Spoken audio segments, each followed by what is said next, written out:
Yeah. All right.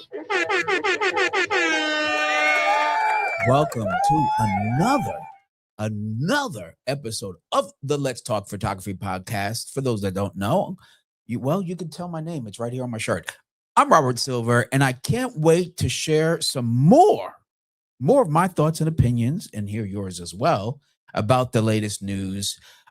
This week we have a lot of debut lenses coming up, and literally, what's today? Oh, starts tomorrow. The China P&E Imaging Show. I've never been there. I hear things about it, but one thing that I do know is over the past 2 years, a lot of China brands, lens manufacturers in particular, have been coming out with some great stuff. And it's time that we pay attention, right?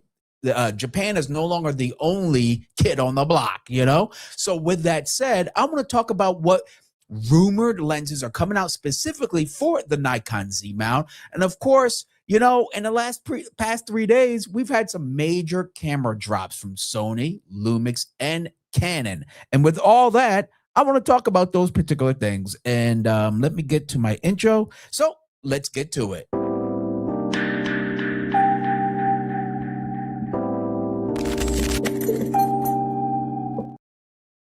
Okay, so first and foremost, thank you everyone for tuning in for another weekly live stream right here on my channel. So give yourself a round of applause. All right, and I think Macho Man has something to say to a lot of you folks. Where is Macho Man at? He is somewhere around here playing around with my feelings, okay? I tell you. Oh, here he is. Macho Man wants to say something real quick, okay? Oh, yeah! There you go. Shout out to those who grew up in the 80s and the 90s and watched the best wrestling there was, okay? So, let's get some of this business out of the way, shall we? First thing and foremost, if you haven't already, okay, just shame on you right now. Go ahead and follow me on some socials. I'm on Facebook at Robert Silver-Photography. I'm on Instagram. I'm on Threads, which is getting a bit messy. It's almost as messy as Twitter nowadays. And I'm on TikTok. That's right. I'm actually trying to post more regular on TikTok, trying to figure it out. All right. So if you haven't figured out TikTok, you know what? You're not alone. I'm right there with you trying to figure it all out. But hey, I'm on there. I'm definitely active on Instagram and Facebook the most. And oh, you know what? I actually launched my LinkedIn page on LinkedIn, of course, under Robert Silver Photography. So if you're on there and you want to tap in, ask me any questions, etc., that's another place you can feel free to reach me at.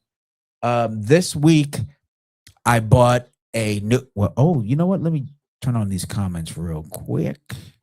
There we go. Martin, good to see you from the Philippines. Always good to see you. And this week I bought a new piece of gear. Okay, it's lighting gear in particular, which I think is probably one of the best investments you can really make for your photography, especially if you do portraits.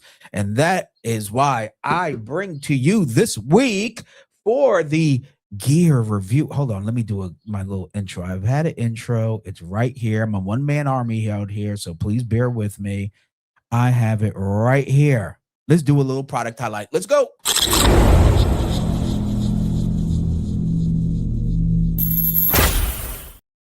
All right. So what you see right here is my latest, my latest lens. Look at my laptop. You can see me moving on my laptop. This is crazy. How unprofessional. So I got with me today the Godox 8300 Pro 2. I have been honestly excited about getting this light for some time. Some of you may know my earlier videos, I've always ranted and raved about the Godox 8200. I have the original, like the OG original, and it's beat to hell, but it still keeps on ticking. So I recently decided to finally pull the trigger after my move because this flash is really nice and compact. You can see here right in my hand. It actually is relative to an average 24 to 70 2.8 lens. It is slightly shorter, right? Slightly shorter than the 8200, but it packs 300 full watts of power. And it's high-speed sync, TTL. Oh, hold on. There we go. TTL, all that good stuff. I never use TTL really. I pretty much just shoot always in manual. That's just how I get down. And I cannot wait to use this. I actually have a shoot later on today. So stay tuned. If you haven't already, subscribe to my channel. I'll be sharing my actual real world review of using this flash. So it'll be my first photo shoot I'm planning here in the Michigan area. I really love it. So it has the full color screen, that new screen that they got going on. You can see, you could tell you have the colors depending on what grouping you have, which is real nice. If this was set up in a studio, you know which colors go with which group. I mean, which flashes, excuse me. So it's really cool. I'm excited to give this a shot, test it out, you know? And here's the best part. I love that it fits so easily in my camera bag. That's right. It fits easily in my camera bag. By the way, let me know what you think of the audio. Does the audio sound good? Is it good to go? Let me know. Last week, I forgot to press one stupid button and I paid the price. All right. It is what it is. Sometimes it's just user error. That's right. The user being me. Now, I do want to show you, if you have the X3 trigger or the X3 Pro, which is the larger version of this, it connects instantly. It was awesome. Okay, so just FYI, you can see right here with the cap on there. There you go. Really, really well. I think this thing is probably an extremely smart buy, not only for professionals who constantly are shooting on the go, but also for new photographers getting into off-camera flash, studio flash photography. It's a good price. It's about $500. It packs a lot of punch and it gives you mobility, and it's really nice. Now, one thing you will have to do is buy the adapter for a full-size Bowens S-mount. Okay, this is a mini. This is pretty small. It does not come with the full-size bracket, so you got to buy it extra. It's super cheap, I think $20 or something. Okay, so you definitely want to buy that. I did. Otherwise, you won't be able to use your soft boxes with it. Okay, so I just wanted to give you a little peek inside of a flash that I'll be testing out, that I just bought myself, didn't get sponsored or anything. And I think a lot of you will enjoy the results and my opinions about this very, you know what, I'm going to say affordable. It's not cheap, that's for sure. $500 isn't cheap, but affordable in terms of what it can provide in such a compact package. All right, so that is just my take right there. Let me know if you have any questions in the live chat, and the live chat is open, obviously, so I definitely would love to hear from all of you, not only about this flash, but in general, where are you tuning in from? I'm always curious where folks are here checking out this podcast. All right, here we are, back at it. Isn't it funny that last week I was talking about the impact or the resurgence of compact cameras, and then sure enough, this week has been kind of, well, it doubled down on it, right? It just pretty much affirmed everything we were talking about. And Lumix came out the woodworks and dropped this bad boy right here. Let me go ahead and get to it so I can share the screen with you. Boom, bada bang. There we go. Let's share this. Boom, and switch. Check this out. Check this out right here. The Panasonic Lumix L10. Now, what's so funny is that if anybody's been working with Panasonic, or like, you know, working meaning shot with it more than 3 years, you already know about the Lumix LX100s and the 100 Mark II. They were great cameras. They were point and shoot, probably the best point and shoot on the market, quite honestly, because they actually had a micro four thirds sensor inside of their point and shoot, 3x zoom, and gave you f7 to 2.8, f1.7, excuse me, to 2.8 aperture ranges for a point and shoot. Okay, so that camera was pretty cool. I actually have it right here. So before we get into the weeds of this L10, let's take a look at this. Boom. Now right here, you can see, whoops, let me switch the cameras, my bad. Ooh. Cool. So you can see right here, here is the old school, the OG LX LX100. Okay, this is an OG one. Then they had the LX102. So this is an older one. But see, no flippity dippity screen. Look at the button layout right there. You have some you have your exposure comp, you have your shutter speed, little zoom rocker right there. See right there, you got your aperture ring. You can put on auto if you feel like it and dial it from the back and whatnot. Little focus ring action. Very nice. Has a what's this thing got here? It's got a Leica Vario. Look at that. Shoot, what does it say on there? Oh, okay. Variable aperture f1.7 to 2.8. Duh. Although it's very nice. Reason why I'm showing you this because I want you to see the body. I want you to see the body, how it is, right? How it looks. Look how small and compact. I mean, let's be honest. Nowadays, who wouldn't want a camera that's like this compact? Now, this is a very, I'm not gonna lie, it's very nice, small and discreet, outdated like no one's business. Look at that. Look at that HDMI, the mini HDMI right there. Like mini. And then you have what is that? Oh, there's the HDMI. There's what is that? AV out digital. Goodness gracious, might as well be a camcorder. There's for the battery, and there's the SD card right there. But at the time, I mean, to have a compact camera that fits in the palm of your very hand, micro four thirds, 3x zoom, with an aperture of 1.7, and you can switch your aspect ratio right here from 3:2, 16:9, 1:1, 4:3, and it has a macro feature right there. Okay. Very cool. I mean, like, honestly, it's nice. And it's built really nice. Okay. Built really nice. It still will take better pictures than your cell phone. So let's not like throw rocks at this thing. Now, I only show you this because of the latest news of what we have right here. So because of the release of the Panasonic Lumix L10, look how similar this camera body is. Okay. Just want to show you. I know a lot of you probably already know about it because it's been all over YouTube. And, you know, I would have loved to have tested this camera out, quite honestly.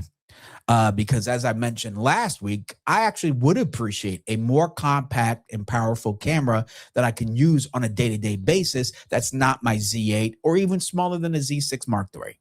Okay. Or my Lumix S5 Mark II or Lumix S5 Mark II X, because I do have those two cameras as well. And I enjoy all four of those cameras to take photos. They're great. There's zero issue. But sometimes I just don't want to carry all that camera. And when I saw this, I immediately thought about the Lumix LX100 or 100 LX100 Mark II. And I was like, okay, that kind of gives me some nostalgia because I did like the camera build of the LX100, 102X.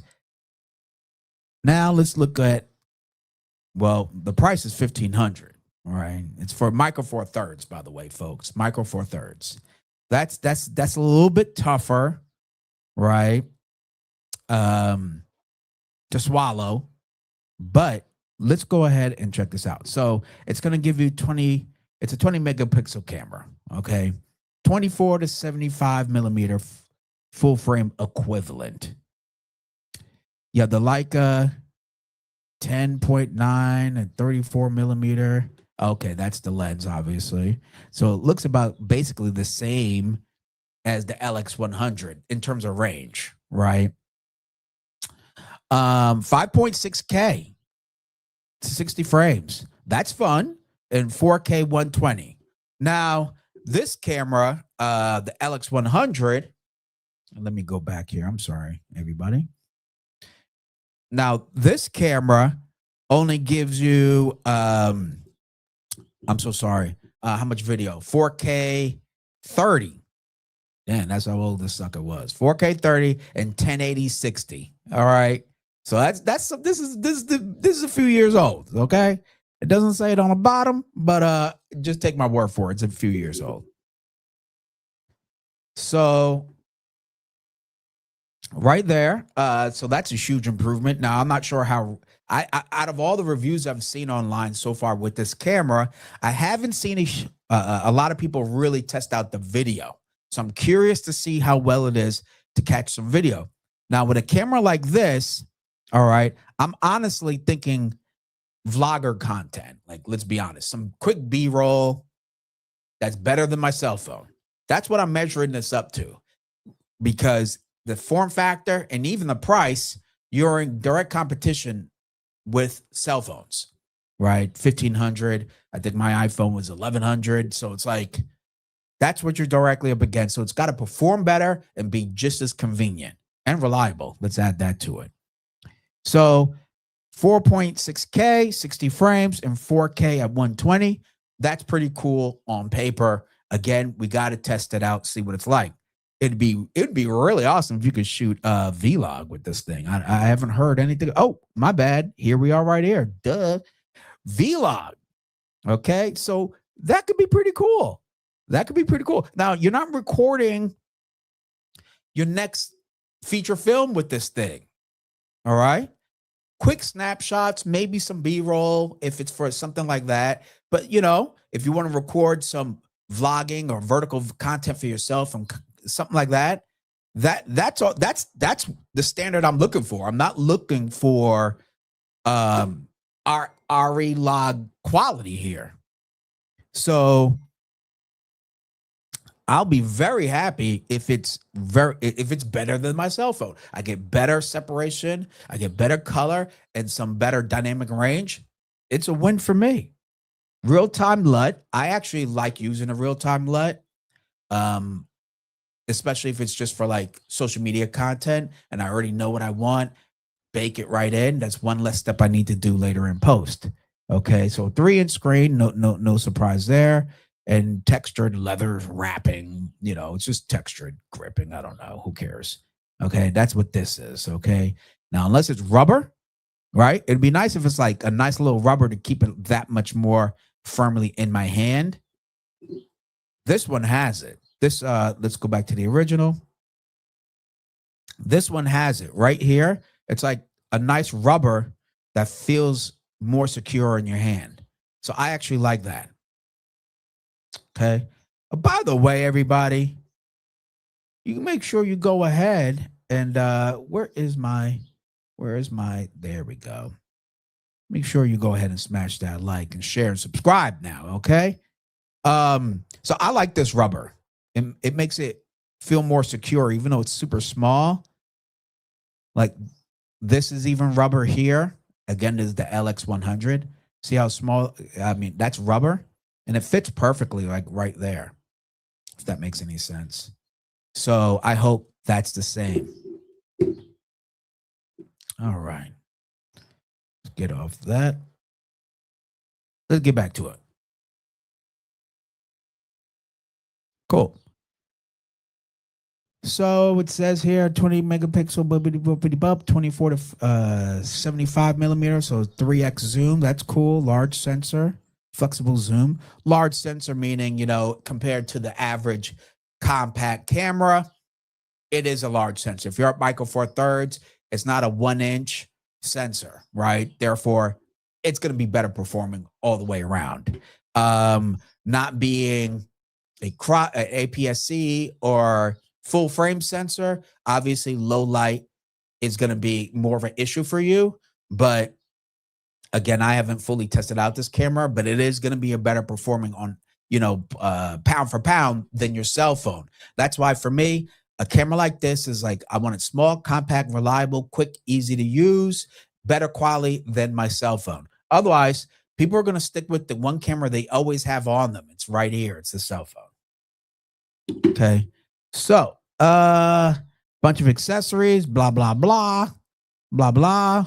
And I think I pretty much covered that. Let's go back to my screen here. So I see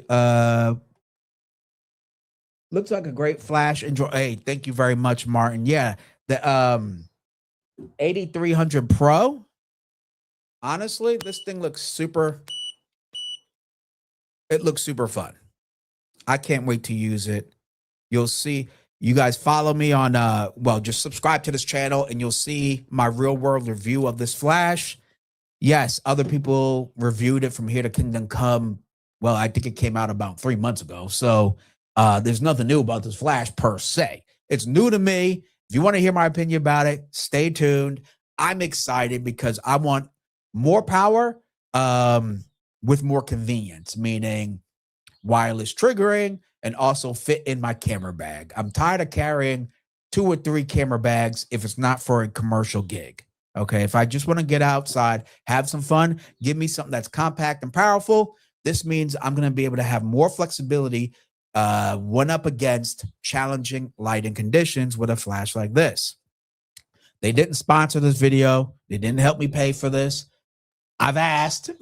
So with that said, I bought this with my own dinero. All right. So stay tuned for my full review on that on this flash. All right. And oh, by the way, on Saturday, I'm actually dropping my unboxing, and I did a selfie shoot using that flash. I like set up a canvas backdrop. I did the whole shebang right here in my studio space, and I did self-portraits and updated my self-portraits using that flash and a canvas backdrop from Clout Studios, and it came out pretty dope. So you'll be seeing that video Saturday morning. So subscribe, hit that bell notification so that you get notified when that video drops. It's already ready. It's just scheduled for Saturday morning. All right. All right. I'm going to turn off my gear here. Craig, I'm now only using my phone for utility photos, receipts, etc. Everything else, camera and lens. And that's what I'm talking about. That's why I want more of this in the game. Before the release of the L10 from Lumix, I was actually looking at the Lumix S9, right? Full frame, compact. I just want 1 or 2 lenses on it, compact as hell. Boom, bada bing, right? The S9 is actually looking more interesting. That's why I'm excited about Nikon's news about dropping a compact full frame. If we could get something that's slim and full frame and around the same price, right? $1,200 to $1,500, you may have me, right? You may have me. Because I just want a camera that's super fun, compact. You won't even know I'm carrying a camera, and just get out there. I don't want to be weighed down by lenses. I'll leave that for the photo shoots, the tutorials, and all that good stuff, client work. But now I just want a camera to just like have fun. The ZF is a fun camera. I haven't tried the S9, but it does look kind of fun. And that's what was a shared opinion by many creators out there. We want more of that. If we could keep it full frame, that would be awesome. But for Nikon, the camera's got to be under $2,000. It's got to be under $2,000 for body only. It's got to be under $2,000. It can't be ZF price, right? Because we kind of have the ZF, right? So that's around the 2,000 mark. The ZF and the Lumix Z6 Mark III are right around that same price, $2,000, $2,200. It's got to be less than those two. Otherwise, many people won't pick it up. And those who are like beginners in photography and don't want to be professional or prosumer or nothing like that, it's got to be at a price point that's like, hey, this was great. This is better than my cell phone. This is what you're up against, compact camera people. It's got to be good. And your app has to work. That snap bridge, I got to make a whole video about this. I got to make a video about it. Nikon, fix snap bridge. I'll say it again. Fix snap bridge. Improve it. I'm tired of snap bridge working for Z6 Mark III. It connects and it takes too long. Let's just be honest. Let's be honest. Snap bridge takes way too long to connect. All of my lights in here connect through an app. Neewer has this backlight that hits right here. Well, hold on. Let me take down the lights. Okay. All right. You can't see it too well, but there's a light right there. That is a Neewer light, a 60-watt Neewer light. That app works flawless. My lights back here are from Lume Cube. Shout out to Lume Cube. Lume Cube, these backlights, okay? They're tall strip lights. They're like 4 feet tall tube lights. The app works flawless. Bluetooth, flawless. Easy, quick, turning them on. That's it, okay? Why are camera brand apps so bad, okay? So bad. Oh, my God. That's just a random brand because it just irks me. That's like, I want to take my Nikon, shoot, download it, and share it as quick as possible. The best camera brand right now that is on top of their game when it comes to apps, I heard Red is really good, okay? Haven't used it. I heard Red's is real good. But for regular ass people, Lumix. Their app just works. And they got like 4 apps. One for Micro Four Thirds. They got the Lumix whatever app. Here, I'll tell you all about it. And the Lumix Lab app, which is they keep improving, updating, improving. Okay? Because they want you to use it. And if you want us to use your app, it's got to be usable. I mean, man, it just fucking annoys me so much. In 2026, we have to talk about to a tech company to improve your app. Okay? I'm tired. Fix it. Anyway, sorry about the rant, but you know it's true. If you shoot Nikon, you love shooting with Nikon as much as I do, or more than, you know how frustrating that Snap Bridge app can be. The hard part is, I remember how bad it was with the D850, D810. I didn't even use them when I had those cameras. Okay. And then it improved. That has gotten better. When it does work, it's great. But getting it to even connect is crazy work.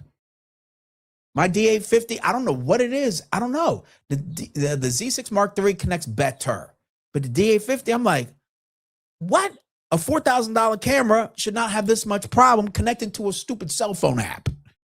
So, anywho, you know I'm feeling this. You know how I'm feeling. So go ahead and smash that like, okay? Smash that like. Craig says, I'm running with the Z6 III and 26, and 40 for my light daily carry. That's actually a great package. A package I use that's similar to that with the Z6 III is the Viltrox 28mm f4.5. That's a cool little pancake lens as well. Super compact. And what I like about it is it has a lot of vignetting, but it's really like, it's real interesting. So I like it. I use it specifically because of that. Great for street photography. It does have vignetting a little bit more than any other lens I have, but it's actually kind of cool. So, you know, I embrace the imperfection when I use that lens. And so very cool. I think you're spot on with that.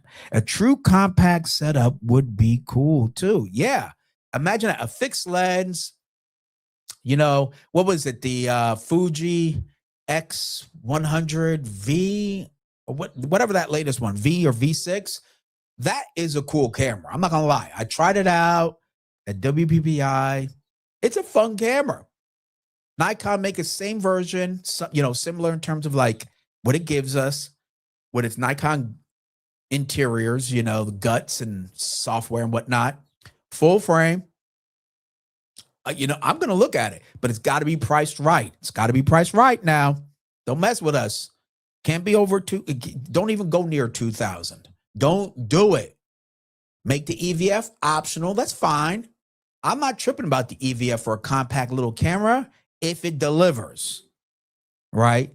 Part of that delivery is that it has to work with the app flawlessly. That's a non-starter. It has to work with the app. A compact full frame, any compact fixed lens camera has got to work really well with the app. That's part of the user experience. It's not just taking the picture. All our cameras take a picture. This takes a picture. There's nothing special about a camera that takes a picture. It's got to be about what is my experience with that compact camera that makes me choose it over this, and what makes me choose it over my D850, Z6 Mark III, Lumix S5 Mark II, whatever the camera you got. Okay? It's got to be more fun. And there's nothing like a fun killer than frustration of an app that doesn't work good with your camera, even though it's advertised to work with it. Let's see here. Oh, that lens cap lens. Yeah. I like it. Let me see if I.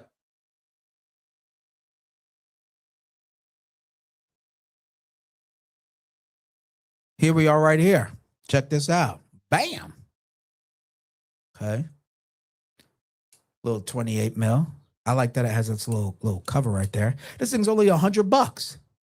It's $100. Okay. $100, 28 mil, 4.5.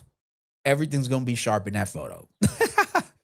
But it's fun to use. It's really fun. I don't know why. It is what it is. $100. All right. You're not going to solve world hunger with this lens, folks, but it's fun to use. And paired with the Z6 Mark III, it's nice. I like it. Has a little bit too much vignetting, but that's part of the characteristic of the lens. So like it or hate it, it's available. Oh, yeah, that's what I'm talking about. Fuji X100 V6. Jesus. But either way, yeah, absolutely. Exactly. All prices become crazy. Totally. Thank you very much. I appreciate you tuning in. Whoop. Thank you very much. I'm looking into third-party photo transfer apps too. And that's the thing. That's a shame. That is a shame. I forgot what it was during a photo shoot. During a photo shoot, or like right at the end of it, I was shooting with the the Z8, but I wanted to quickly just download a JPEG, right? And share it edit it real quick and share it with you guys before I even got home to look at the photos. Just like, hey, look at this awesome photo shoot, stay tuned, whatever. And it was so frustrating to just connect the app, right? You have to like connect the app. You have to connect the phone to the camera and then turn on the app. And then the app has to be connected to the It's just too much. Okay. So, that's the next sound effect I need to get. We'll do it live. Okay. We'll do it live. Fuck it. Here we go. We're doing it live. This is live, baby. Bing, bing, bong, bong, bing, bing. Yeah, sometimes I feel like that's how I feel when I'm trying to use some of your apps out there. Okay. If I'm lying, I'm dying. All right. Who's with me with this? Okay. You feel like just like this. Bing, bing, bong, bong, bing, bing, bing. When you're trying to use some of those stupid apps. There's no reason why they shouldn't work flawless in 2026. Okay, we're sitting here talking about AI, autofocus, all this jazz. I don't want to hear nothing about it if your app can't connect to your phone. To your camera. Shut up. You already know what I'm talking about. That's how I feel. I feel like that. I tried to connect. I was like, man, this is going to be dope. There was so many great shots I took. I wanted to quickly just share it with all of you before I got home, or even during in the middle of the shoot, whatever the case. And I just couldn't connect the snap bridge to my Z8. It was so frustrating. I kept, I'm telling you, this was it right here. Bing, bing, bong, bong, bing, bing, bing. And I said, I give up. I give up. Here's something. I'm on a tangent right now. I'm sorry. So I recorded my unboxing of this flash. Okay. Again, Godox did not sponsor me, which they did. They didn't know I bought it. I bought it because I wanted it. And I thought also sharing with you why I bought it could be helpful for some of you. So I bought the Godox 300 Pro. It delivered. Did an unboxing video, all that good stuff, showed you, size comparisons, compared it with the 8200. That video will drop on Saturday. But most importantly is that when I was, I decided, you know what? I got energy. I'm on a roll. Let me set up and update my self-portraits shooting with that light. So you can actually see some first reactions on like how the lighting was when taking some portraits. So I set up a canvas backdrop. Beautiful, man. I'm rocking and rolling. I said, what camera should I use? What camera should I use? Okay. Let me put this on. Okay. So I'm thinking to myself, what camera should I use to take my first self-portraits here in Michigan? Okay. I'm sitting there. Should I use a Lumix? Nikon Z8? Z6 Mark III? Oh, the choices I've had. Lumix S5 Mark II and a Lumix S5 Mark IIX. Which camera should I use? And with that said, I had to use a Lumix. Now, I'm not mad about using a Lumix for self-portraits or photos in general. It actually works really well. But I wanted to use my Nikon initially. I couldn't connect my phone to my Z8 in the snap bridge. It took so long. I was just like, I'm done. So I actually connected my was it S5 Mark II with an old Godox trigger, not the X3, just so that I can power and frame and autofocus using my phone, wirelessly tethered to my camera. It worked out great. Zero issues, zero problems. Boom, bada bing. Actually had a great time. You'll see that in my video on Saturday. And I had to switch to Lumix because that app, not because of the camera, not quality or lens choice or anything. It was because of the app. I needed to use it wirelessly, autofocus, etc. And it just took too long. And when it did connect, it would disconnect. That is a big problem. Nikon, please fix SnapBridge. All right. Anyway, I figure if enough of us yell to them about it, stop coming out with cameras. Well, you know what? Maybe not. But just take a quick pause. Fix that fucking app. Craig comes back. Nikon Imaging Cloud is a little better, but I have to re-register the camera with the site monthly. What the beep? That's the next sound thing I gotta get. I gotta get one where I can curse comfortably and not get demonetized on YouTube. Okay. All right. It is what it is. What do I got? Nope, I don't have anything that allows me to do it except the scratch. What the? Anyway, but I feel you. And I'll check out the Imaging Cloud app, but I just want a simple app, straightforward. Shout out to Lumix. Their apps actually work and they're innovative, and they honestly are just as serious about updating the app as they are with firmware to their cameras, their lenses, and so forth. So, for a little company that only has maybe 3% of the market share or something, it's kind of shameful for everybody else. Anywho, let's see. Let's go to the next camera, shall we? Boy, sorry about that long, serious rant. This camera is pretty cool. Boy, oh boy. I don't shoot this system, but it did have me look at it. And it is the Canon EOS or EOS or whatever they call it. R6V or 5 mirrorless camera. Now, this camera pretty much has a lot of what the C50, and the C50 had me looking. Unfortunately, it doesn't have IBIS, but it did have open gate. This one, I believe, does not. Does it have open gate? Well, they would have said it. Oh, yeah, it does have it. It doesn't have the anamorphic support or something. It doesn't have something. Anywho, so 32 megapixel full frame. And I watched Peter McKinney's video about this camera, and he's like, this is like the best ultimate all around like beast, right? $2,500. That is compelling. Let's be honest.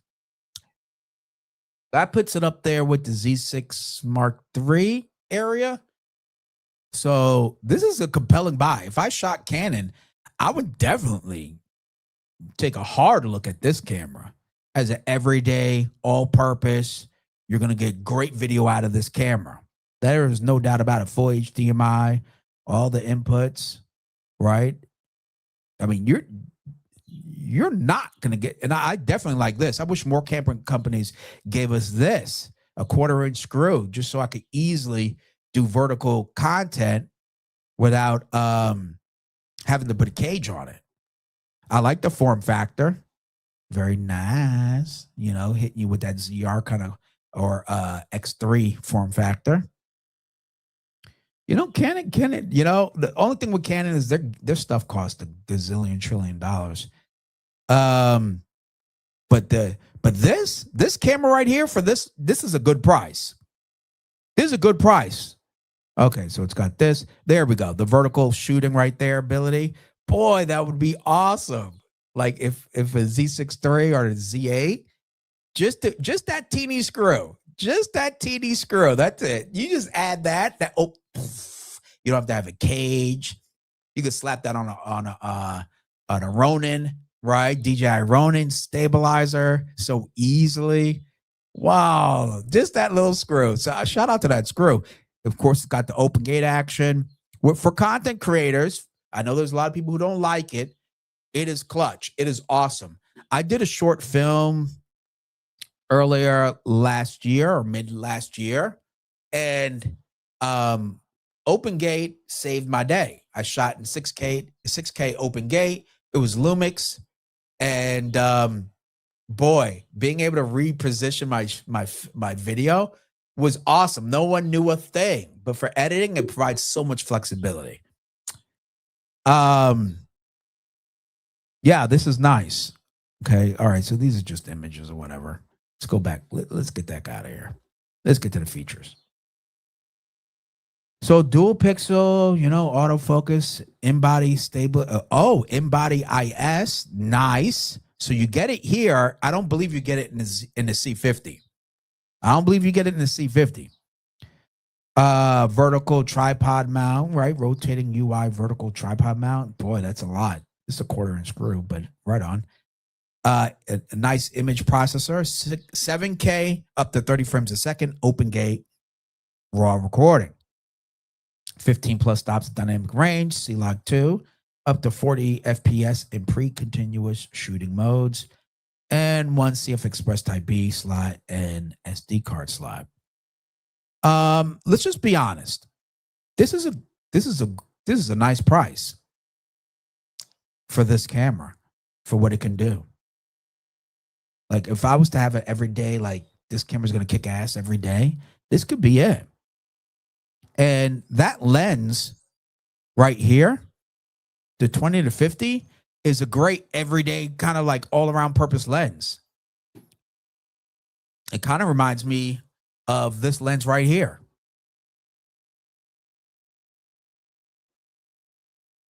If I could grab it.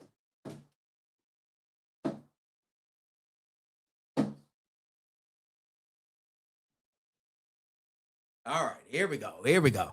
You guys watch me as I bend over. How in my privacy here, folks.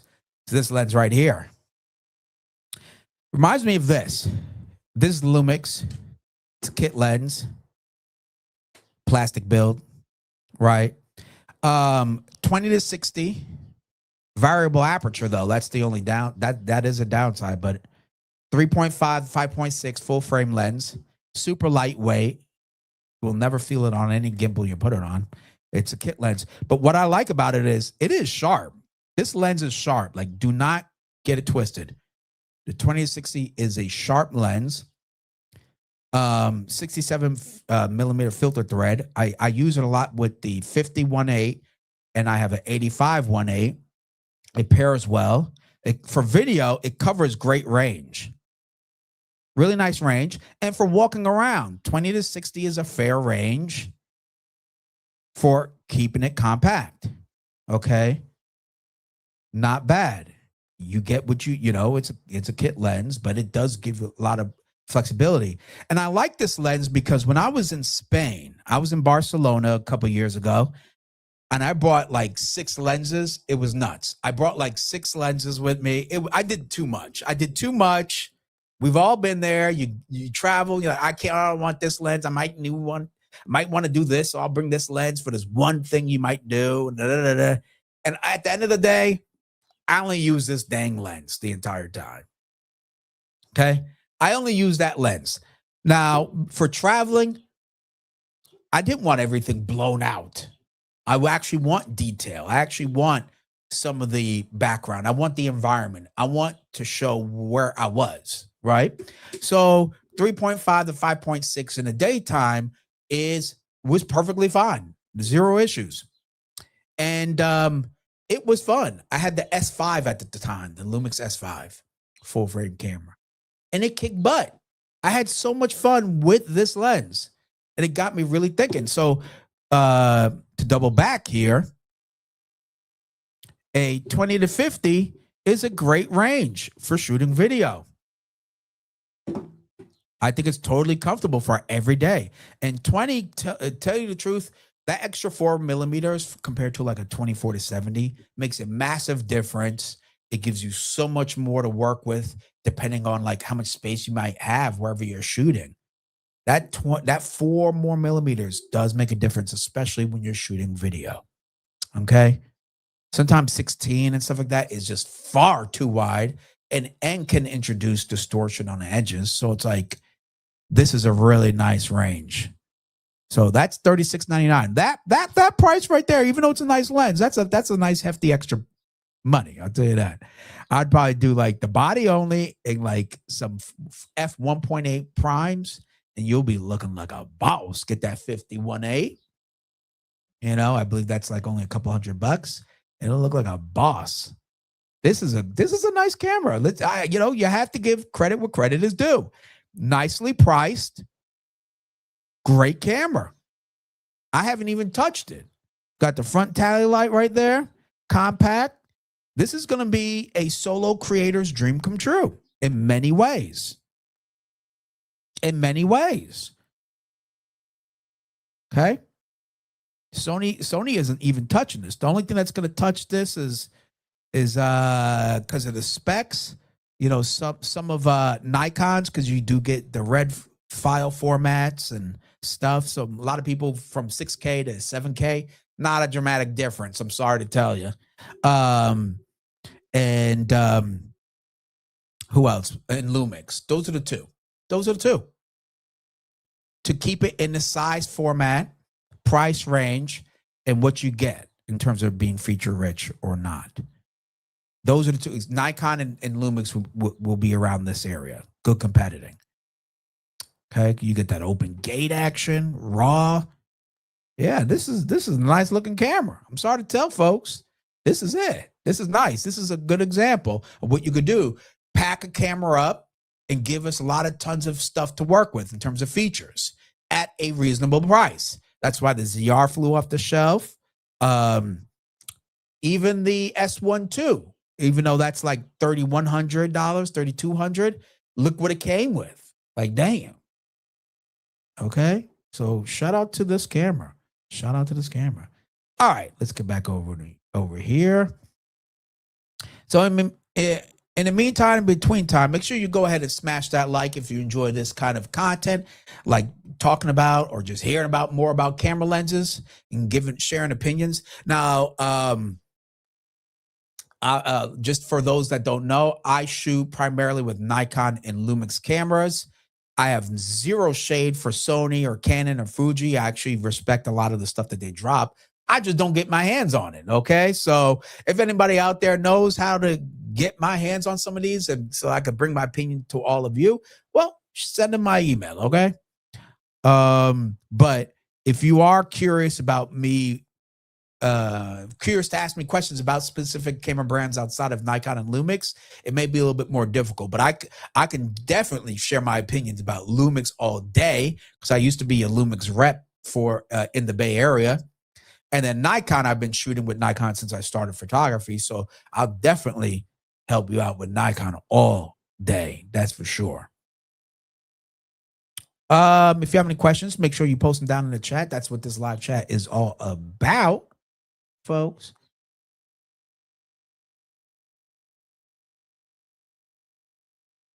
Yeah, it does kind of look like a Canon ZR in terms of form factor, right? But the ZR has a much bigger back screen, so that's the one thing it has. But the flip side, no pun intended, because it's a flip screen, the Canon has more buttons for you to get through menu systems and features. So that's the upside. So ZR has that big, huge touchscreen, but less buttons. So there's like a little counterbalance there. I thought no open gate yet. Well, it says it right there. I mean, I could be wrong. Here it goes. Yep, says it right there. Bloop. 7K 30 open gate 3:2 raw recording. Okay. A lot of man to see people just like throw shade at open gate. It's almost ridiculous. Like, knock it off. If you can have the feature, it's great. It's great to have it and then not use it. But if you want to use it, you don't have it. Oh, it sucks. Okay. There's tons of features on my Lumix I still have used, right? Gyroscope, something or other, and all this other jazz. But I like to have it. You know what 4K live cropping mode is? If you've used the Lumix, live crop mode is freaking awesome. If anybody ever used it, barely anybody talks about a feature that no other camera brand has. Live 4K crop mode is awesome. It takes your 6K sensor, takes 4K video from it, and you can program it, set the A and B spots of how you could have like a how you want the image to move across that sensor. So it looks like you're using a slider or zooming in and zooming out. It's awesome. You can have that Ken Burns effect. And it's a basic feature they've had since like GH5 or something, but nobody talks about it. But I like to have the feature in case that one time I want to slide and look like it's sliding, right? Like and even though I'm just like, it could be sitting on a tripod, I like to have the feature in case I do want that shot. Not that I'm going to use it all the time. Oh, cool. Room for yes, absolutely. That's what it does, you know, and especially when you shoot vertical. I mean, let's be honest. If it was easy to shoot vertical videos with your actual camera, more people would do it versus their cell phone. Because there is a huge significant quality difference in shooting verticals with this than with your camera. Come on now.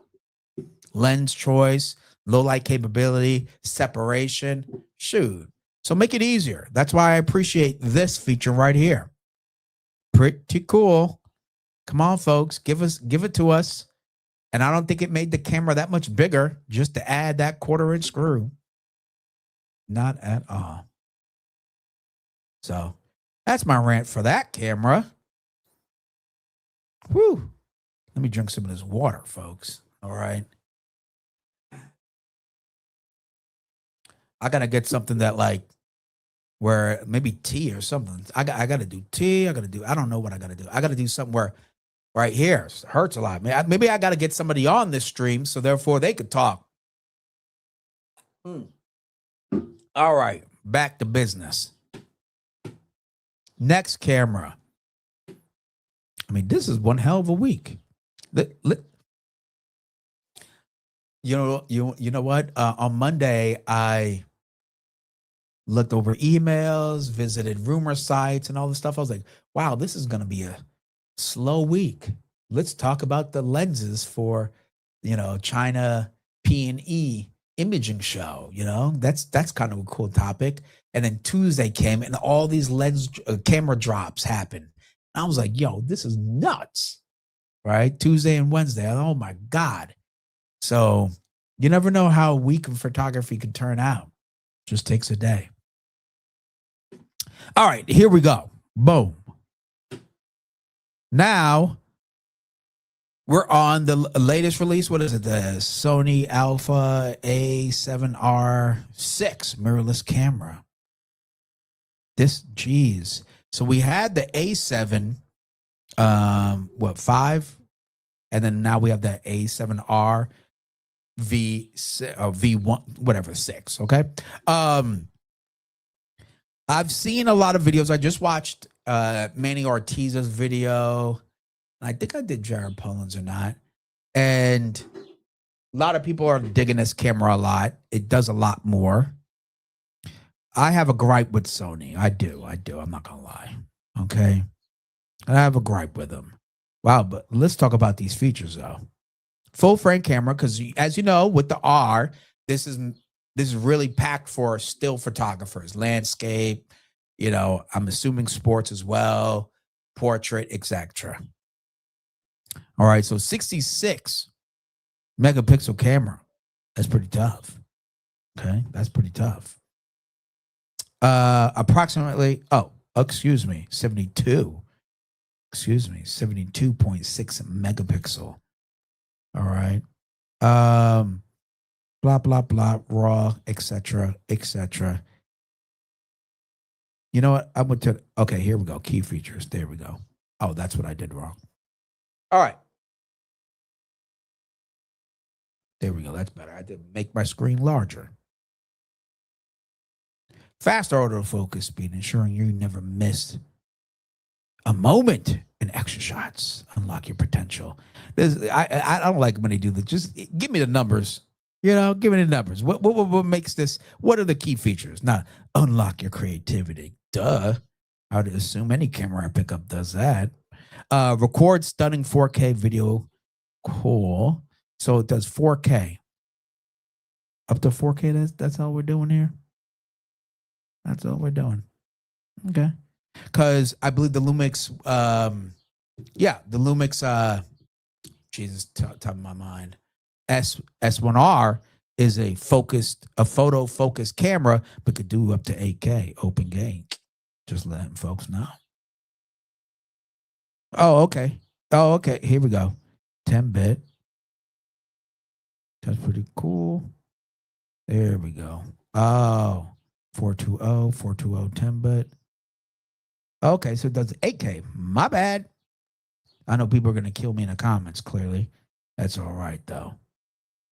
200 megapixel. Oh, 260. I like that. 422 10-bit. Nice. I like that. Okay, this is nice, too. I like that. 422 10-bit. 280. I like these higher ones, but unfortunately, you just need, it's going to suck up your space, but you know, when you want it, you got it. Okay. All right. So this thing packs a bit of a punch. I don't know why they don't just do open gate. Like, why don't they do open gate? Sony being such a big, you know, cinema focused brand, like they've been in broadcasting for such a long time and everything. Why not give us the juice? I mean, for almost $5,000, $5,000, just do it. You know? Nikon needs to get on it too. I'm gonna wag my fist at them. Okay, that's what. Let me see if I could see. Let's get right into this. This is what I'm gonna do. Boom, boom, boom. Okay, specs. Boom. There we go. Boom. I just want like a rundown. Give me the rundown. I don't hear all this other stuff and selling points. You're going to take better pictures than you did last week. Advertisement. All right, here we go. This is much easier to digest. Like $4,500. Damn, man. I'm just saying. But you know what? The Z8 came out, you know, roughly around this price and didn't give us full frame. I mean, didn't give us open gate as well. Gave us Apple ProRes RAW though, that's for sure. So there it is, 66.8. New imaging processor, excellent quality. We know Sony's going to give you excellent quality. Composite RAW support, extended RAW processing, stabilized, which is nice, like some good old IBIS, 7.5 stops, excuse me. And then new lightweight format, RAW format. I'm not sure what that means exactly. Maybe it's like a new. If anybody knows what the heck that means exactly, feel free to let me know down in the chat and in the comments. Real time recognition, autofocus. Okay, well, I hope it's real time. I don't want to be done tomorrow. Reliable real time tracking. I would assume so. Boop, boop, boop, boop, boop, boop, boopity boop. All right, so you're getting a lot of megapixels with this camera. Okay, here we go. 7K oversampled 4K 60 recording with full pixel readout and no pixel bending. High frame rate at 4K 120. There we go. That's cool. When they say high frame rate recording up to 120, 4K 120, I hope it's zero crop. If anybody knows, let me know. In-camera noise reduction. Should have just gave us like float recording. That would have been cool. Active mode stabilization supports handheld shooting at 4K 120. That's cool. But extreme stabilization. Yeah, I think that was introduced. S-Log 3. All right. This looks pretty cool. I just think like Sony knows how to give you everything, but they are a master at giving you almost everything. But the price is premium. You know what I mean? Like the price is premium. Okay. The price is premium. I just don't get it. I don't get it. It doesn't make sense to me. I've never seen an image taken where I was like, oh my God, I got to let go of my Nikon. I just don't get it. And the prices are crazy. So Canon is up there too with their crazy prices. But I look at the features. I'm like, okay, these are great. These are great. These are great. These are great. But the Lumix S1R2 can give you relative to all this and then some. And you're saving $1,500 or something like that. Anyway, these camera brands really drive me nuts, I tell you. All right. Z8. New is currently $3,400. Best camera I've ever owned. Z6 III is still second. I'm not an ultra high-res guy, but cool new entry by Sony. That's interesting. So you get a brand new Z8 for $3,400. So for $1,100 cheaper, you get the Z8, which will give you your 8K and stuff like that. Granted, the Sony, let's just be honest, the autofocus on it is going to be phenomenal, right? From what I could tell with by Manny Ortiz's video, the autofocus looked really, really nice. So you are getting that, but is it $1,200 more nice? Is it almost $5,000 more nice? I don't know.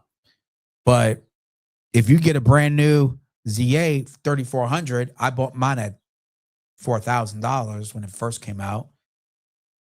A little word to the wise: if you're gonna buy a new camera, wait 3 to 6 months, and then buy it. Like I learned that with my cell phone. Never buy it as soon as it comes out. As soon as it comes out, get it later, and then all of a sudden, every deal underneath the sun is available to you.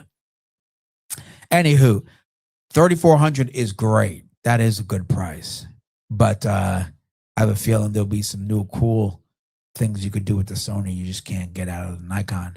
Mainly the autofocus for video. But the Z8 autofocus for video is, I mean, I've never had a real issue with it. The stabilization, I'd be curious to test against the two. But that's a hard price to beat, $3,400 compared to $4,500. That's a big pill to swallow. I'll tell you that right now. All right. With all that said, of course, if you're still in here, which I very much appreciate, make sure you go ahead and smash that like, share. Most important is that you go ahead and subscribe to this channel. All right. I don't even know how much subscribes impact the channel, but whatever. Subscribe. All right. Most people don't even see the notification. When you subscribe, you don't know when it pops up, really, right?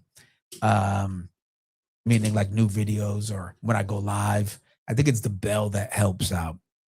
Because the bell is like, oh, I want the notification that your video or you go live or new content drops.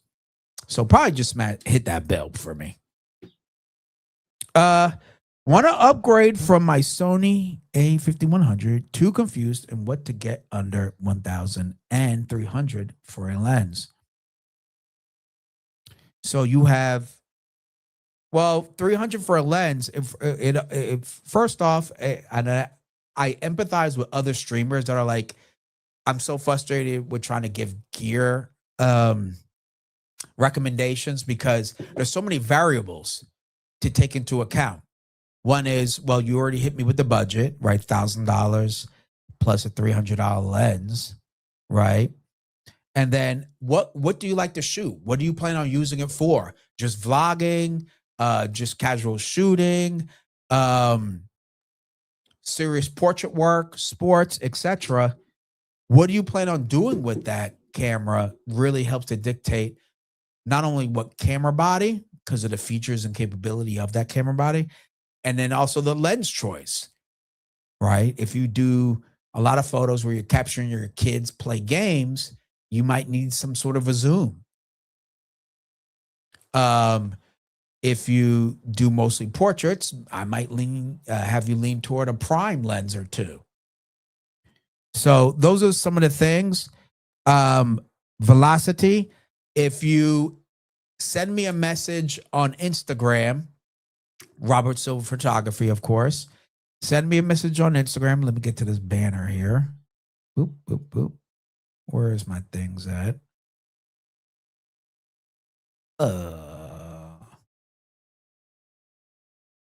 Background. There we go. Nope, nope, nope. Where's my banners? I had my banners. Send it to me on Instagram. Oh, let me do it in the chat. I think I could do the chat thing. But go to Robert Silver-Photography on Instagram, DM me, and then I'll be more than glad to help recommend a camera lens package within your budget for sure. Mostly product videos, photos, including portraits. Okay, that helps. At $1,000, so $1,000 for the camera body, and $300 for the lens. So $1,300. $1,300. Do you want it to be able to? Do you want the camera to be interchangeable lens? Like this is a fixed lens. With this fixed lens, it doesn't come off. Right? It is what it is. Interchangeable. Do you want a camera for $1,000 that has interchangeable lens capability? You take this off, right? Like so. Excuse me. Like this. Do you want to be able to do that with your camera body?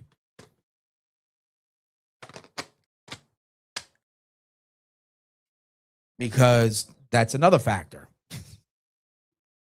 Yes, DM me. I'll be more than glad to help you. Robert Silver-Photography on Instagram for sure. Oh yeah, of course. I have a 30mm 1.2 Sigma, so I want to stay on Sony. Gotcha. All right. Well, that's a cool lens. Nice street lens, everyday lens. You're in the right ballpark if that's an art lens. So DM me. Let's get you squared away. I'll be glad to help you out. Okay. Yeah. A 30mm 1.2 Sigma art lens would be nice. That's a nice lens to have. So yeah, let's stay with Sony. So it sounds like you want something interchangeable. Now we're just talking about price point. Okay. Now we're just talking about price point. Let me see right here. Sigma 30 mil f 1.4. Oh, so you have so you have a DCDN lens. So that lens, because you have the A5100. Shoot, if you just get that Sony A64, let me see what that is. Boy, this would be a major jump up. If you have the 51 and you want to keep that same lens, this might be right up your alley. Okay, this might be right up your alley right here. Let me get that A6400. There we go. This one, oh, this is a good little package right here. 4K mirrorless, blah blah blah blah blah blah. Let me make sure I has IBIS in this thing. Okay. 4K video. Does it have? Okay, let me ask Google. You know, you got to ask Google everything.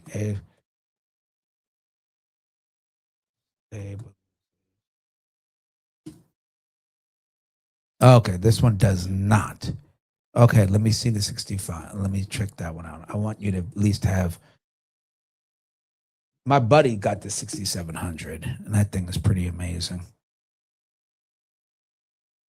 All right, there's a couple of recommendations I want to share with you. All right, there's a couple recommendations. Oh boy, well, you can get this one renewed. I'd probably go right to the, if you could, that 6700 might be a great camera. This would be such a jump up for you, right? This would be such a jump up. Just take a look at this camera. It's on sale, 6% off right now. Okay, once I get this stupid link going, there we go. All right, I'm going to post it right here. Can I just do chat?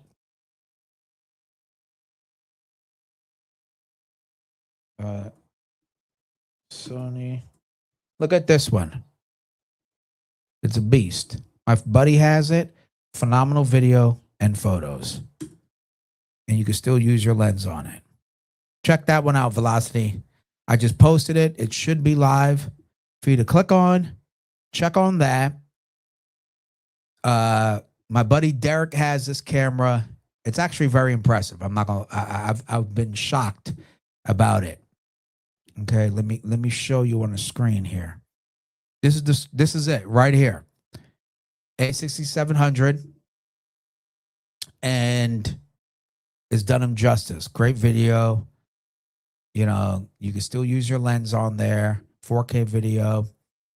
Real nice autofocus. It's a fun little camera here, but the price might be right at the end of your range. But you already have a lens. So later on, get some sort of zoom lens or just jump up to another lens, a prime lens. But this camera will do you justice for some time. 1.4 megabytes. Oh, geez. What's your everyday? My everyday camera, gosh, every day. Honestly, if you didn't hear me say at the beginning, I actually want I'm hoping Nikon comes out with a full frame compact camera, because that's kind of what I want for my everyday. My everyday was this Nikon ZF before I sold it. So, and that was a full frame camera, and that camera is around $2,000, $2,200, depending if there's a sale on it or not. So I think this A6700 could be a great camera for you if that price range isn't too bad for you, and it will deliver. It will be on another stratosphere for you, coming from your A5000 series camera. This camera is a beast. It's nice. And then we also have Nick in the house. Good to see you. Glad you're tuning in. Now let's get to some of these here rumors, okay? Boom, boom, boom. Let me knock all this out. Where's the rumors at? There we go. And now let me get on over here. Oh, look at me, not sharing a thing. Not sharing a thing. Bam.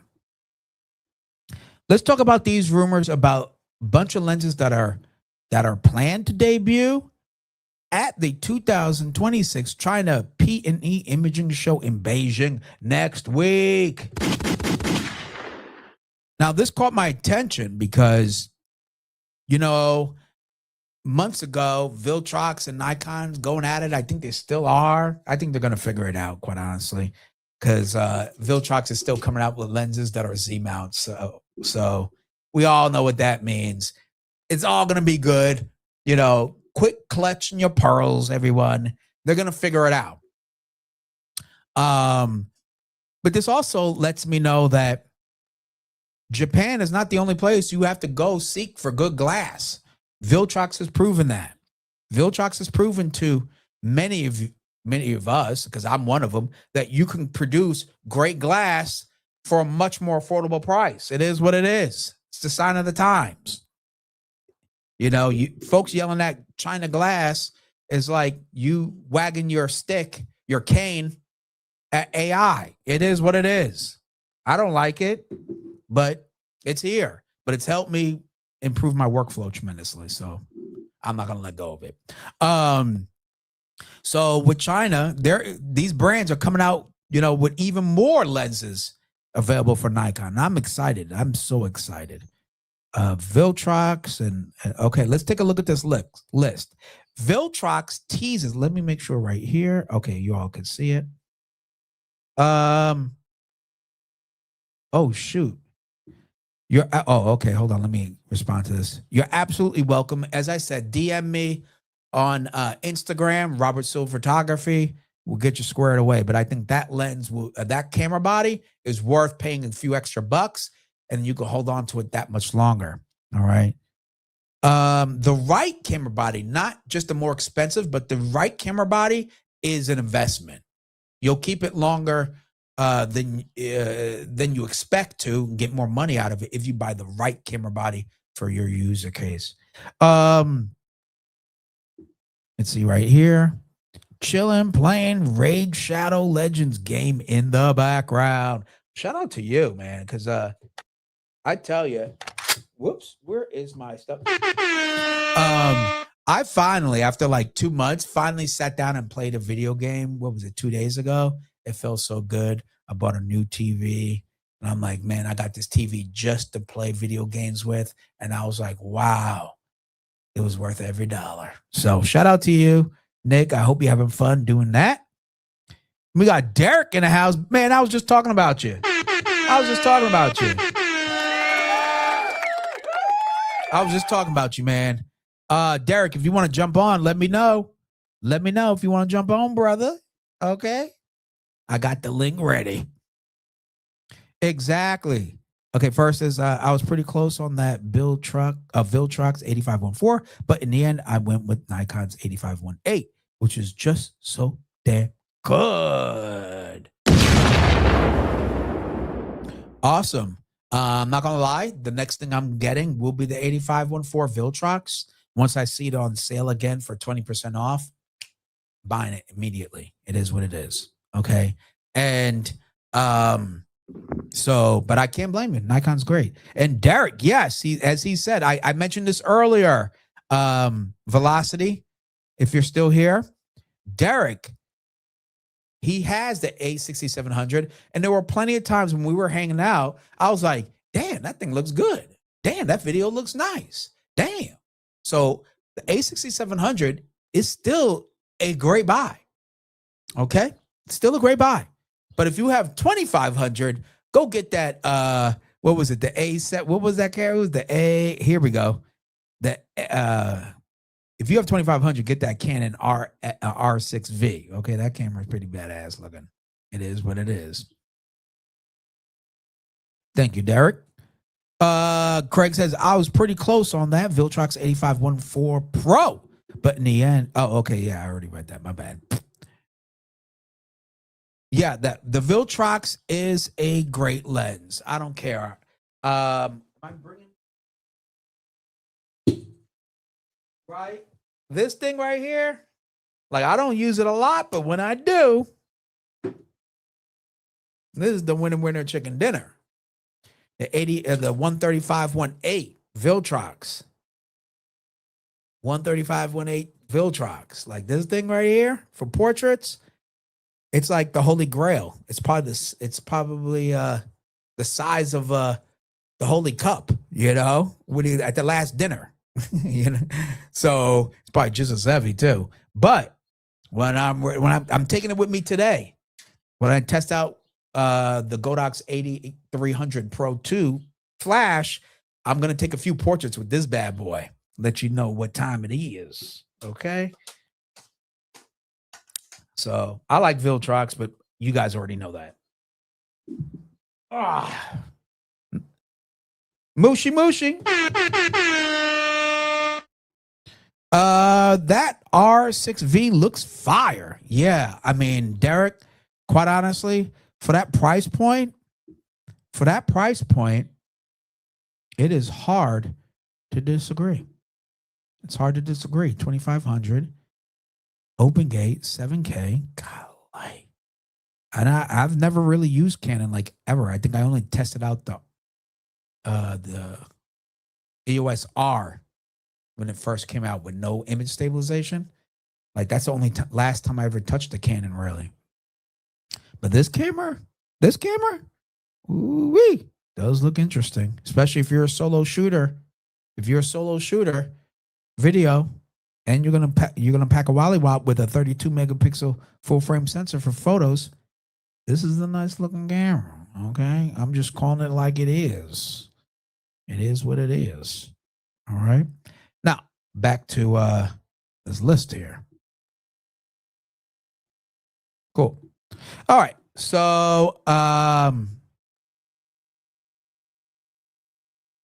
oh, it's all right, Craig. I see what you said. He said Bill Trox. Yeah, I saw that. I knew what you meant.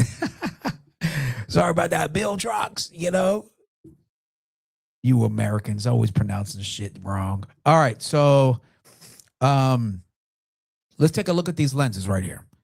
Viltrox, of course, teasing several new lenses for Nikon, new lenses in general, but we got a Viltrox 28 f1.5, which you already know about because I shared it right here. This is it. Nice little nifty little lens for L mount, which is cool. I mean, you put that on a Lumix S9, that's a pretty badass, you know, compact situation for street photography. You got the 26 millimeter 2.8 Evo pancake. Where is that? Do they have that around here? I don't know. I don't think those are. 90 mil f2.2 Evo APS-C. You got a 75-1.8 APS-C. So that's cool. And if they have it in Z-Mount, by the way, Derek, more than likely they got these in E-Mount too. Okay, Derek? So look at these primes that would more than likely be available for your A6700. They're coming out with a flash. Very curious about that flash. I don't know. All right. They got a Viltrox tilt or shift lens situation, perhaps. A Viltrox autofocus 18 millimeter Pro.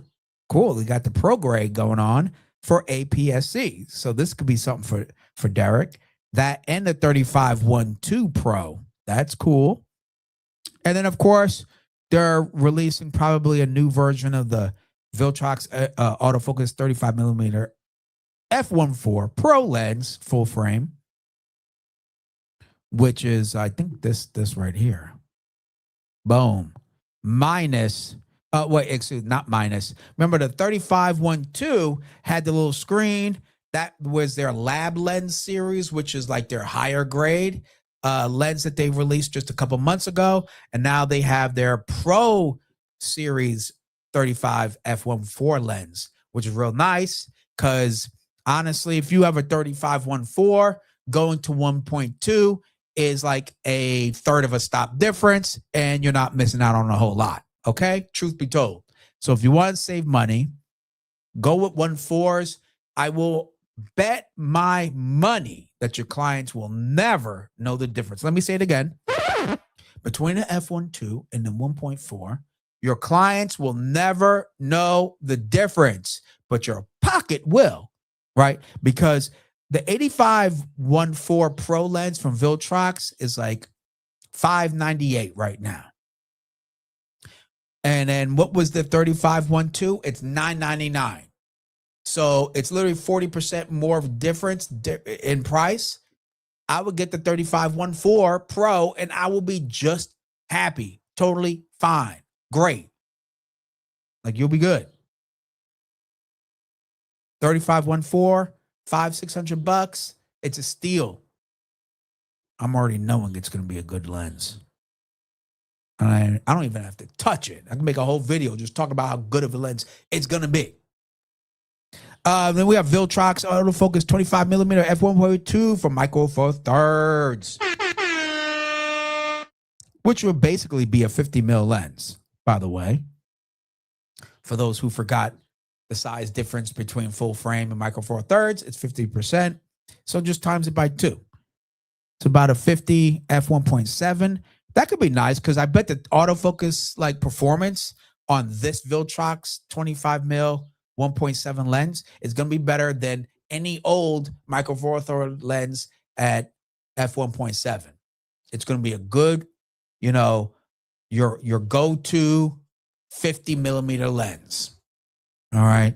Now at 1.7, because there is a sensor size difference, it's going to shoot more like a 2.8-ish or something. It's not going to be exactly what 1.8. Okay.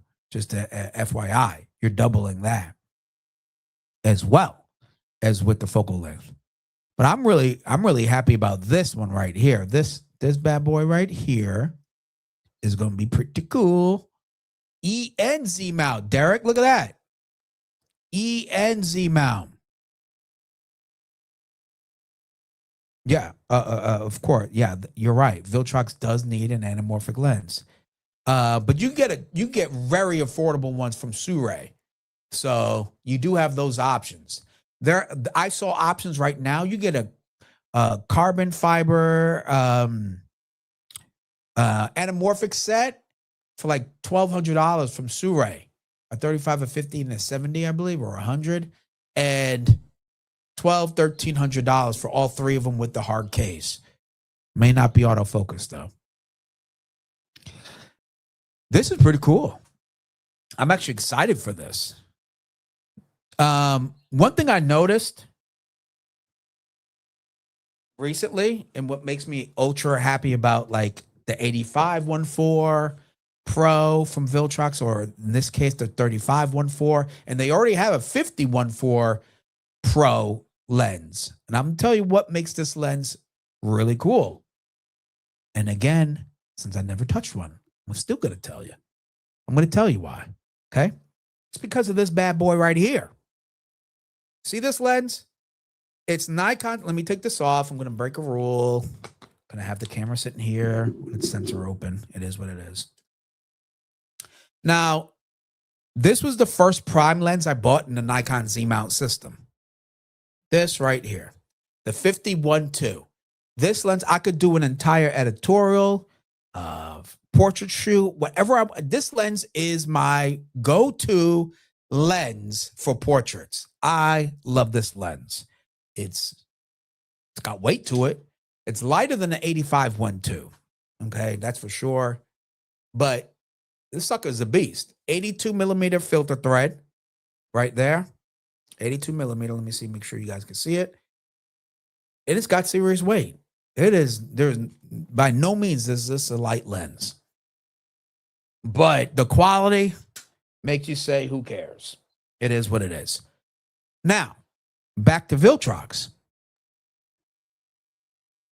The 35mm, I believe, are 77mm filter thread. So it's smaller lens elements, more compact, lightweight lenses. And for me, as a portrait photographer, weight, is a nice variable to not have to worry about. So if I could have a lens that's lighter, performs just as well, gives me that separation I like, I'm gonna go with an f4.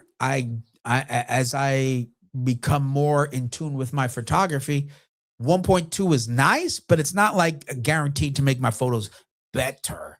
Like after 1.8, 1.4, 1.2, those are great, nice luxuries. But I just never seen a photo where I'm just like, boy, that was clearly a f1.2 shot image. I've never seen that. I've never done that, and to truth be told, you haven't either. Okay, so going from 1.8 to 1.2 in terms of price, yeah, build quality, lens elements, and all that stuff, yeah, that does matter, and it does help, and autofocus in terms of the motors and everything else.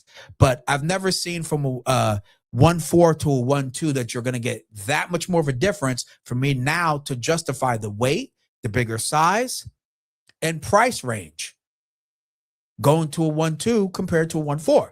So for me to have this option of getting a 35 1.4, and that goes for the Viltrox's 35 1.2 as well. We're not just talking about Nikon, just talking about lenses in general. This lens is very, very, very compelling.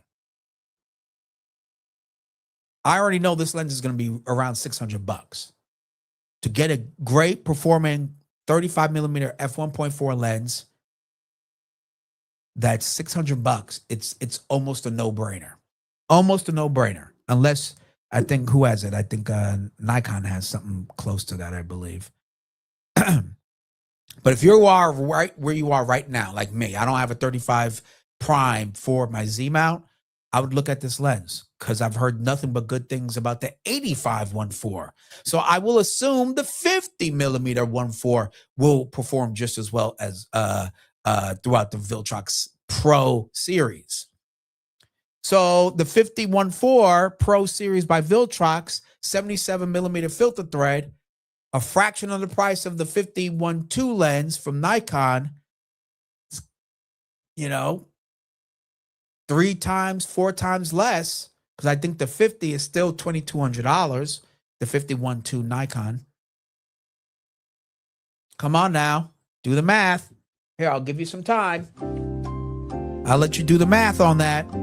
It's just common sense. It's common sense, people. All right. So this is very, very cool stuff. And the way economy is going, we want to see brands develop this stuff right at affordable price. It is what it is. I didn't make this up. I didn't create this condition where, we're looking at China brands to come out with some lenses that are affordable and can compete toe to toe with native lenses. I didn't do it, but it does let these brands know that, hey, we could do it at a cheaper price and give you the same satisfactory results. So maybe they'll listen, but more than likely they won't. All right. But there we go. Look at that. I talk about the 8300 and look at this ad. It's talking about the 8300. What is that, the 300? What are we looking at? Pro. Yeah. Spooky, right? Spooky. Woo. It hears you talk about it. It starts showing you ads about it. Boy, oh boy, I tell you. Now that's AI in full effect. Creepy as hell. But Derek, yeah, anamorphic lenses would be cool from them. Right now, they're just knocking out of the park with prime lenses. I'd like to see them get into zoom lenses. I think that's the next territory. Zoom lenses. Right now, I can see with some of the half those lenses were APS-C lenses. So I think they're rounding out like, hey, we got the full frame. Let's get you some crop sensor stuff. They definitely have to do some L mount. So micro four thirds, some L mount. But zoom lenses, I think, would be the more realistic route for them next. Because they'll be able to, double back on the customers and the fan base that they already have with their prime lenses. They do some zooms. I would like to see Viltrox come out with a 28 to 70 f2 lens, a medium zoom lens for Nikon. Oh my God. That would be crazy. A 28-70 f2 from Viltrox for the Z-Mount. Now, wouldn't that be crazy? It would be crazy because they would do it before Nikon. And they'd be like, oh, guess what? Ours is, $999. If they did it, I'm thinking it wouldn't be more than $1,200. And Nikon would never be able to answer to that. That's for sure. That's why I think they haven't before until they figure out this whole lawsuit issue and they figure out how Nikon gets a little piece of the pie, which I'm sure they'll figure out, and then they'll come out with some great zoom lenses for Z-Mount. That's because Viltrox right now is for Nikon what Sigma is for Sony. Let me say that one more time. Viltrox is for Nikon what Sigma is for Sony. A whole bunch of alternative, affordable, great performing glass for their mount. I think Nikon should double down, own it, and be okay with it. As long as they get their paper, right? They get their money on the back end. It keeps those in the Z-Mount system that much longer. One of the two things I used to hear about Sony when I used to work at Mike's Camera was, I like Sony because there's so much lenses available.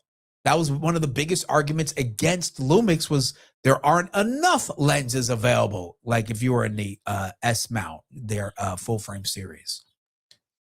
So this would help counterbalance that argument with Nikon Z-Mount, because some people still have that gripe. It's like, there's not enough lenses available.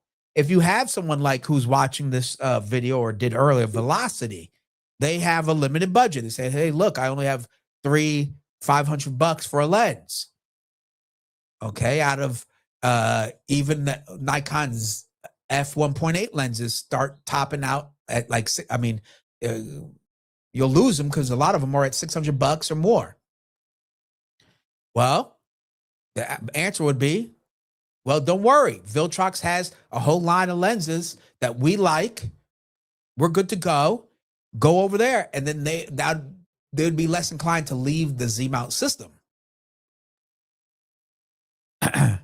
So I'm just saying, I think it's a big win all around if they could just fix their act, get together with Viltrox, give me my paper, and Viltrox, okay, here's how much you said you need, boom, bada bing, and pump out some Viltrox zoom lenses for Z-Mount would be ridiculous. It'd be ridiculous. Anyway. Let's see what time. Oh my goodness, look at this time. The time just flies right by. Okay. If you enjoy this kind of content, want to see more, like, share, subscribe, and hit the bell for more notifications so that you know when I go live and post more videos. I do have a video coming up on Saturday. It's ready. It's already scheduled Saturday morning where I'm going to unbox and share my first impression and my self-portrait shoot using, that's right, I'm using this Godox 8300 Pro 2. All right, you're going to see some results. I share the pictures and everything, and I hope you like it. Today, I'm actually doing a full photo shoot with a model today at 5 p.m. Here in Michigan with a model using that flash. The weather looks amazing outside, slightly chilly, but I think we're going to have a great time. So definitely stay tuned for that video. I will be starting to edit that immediately. It'll be up next week for sure. So you can see how well that flash worked out here in Michigan. It's about to go down. I cannot wait. All right. Hey, Nick, you have a good one too. And with that said, folks, you already know, like, boy, oh boy, it's a long day. All right. So here we go. You know what that means. This is the outro music, folks. This is the outro music. It's almost 2 hours. I got to get up out of here. Now, I will be going live again next Thursday. Same place, same time. That's right. 12 p.m. Eastern Standard Time. That's 9 a.m. Waking up you folks over there in Cali. This is my new time.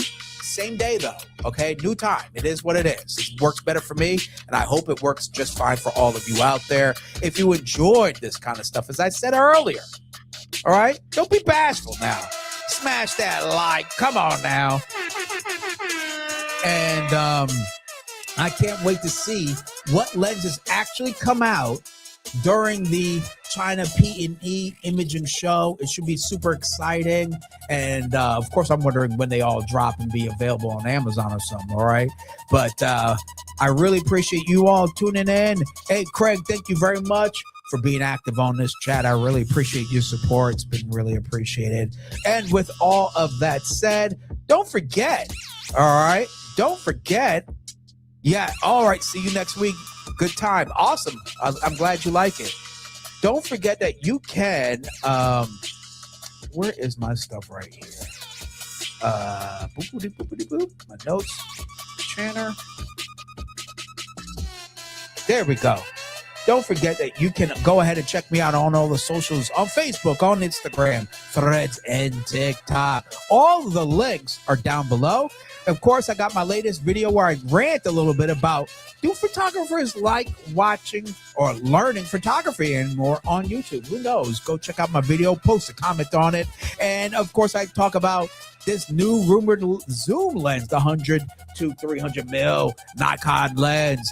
And those are the two latest latest videos dropped on my channel. With all of that said, I really appreciate you tuning in. Until next time, keep shooting and stay creative. Thank you for watching.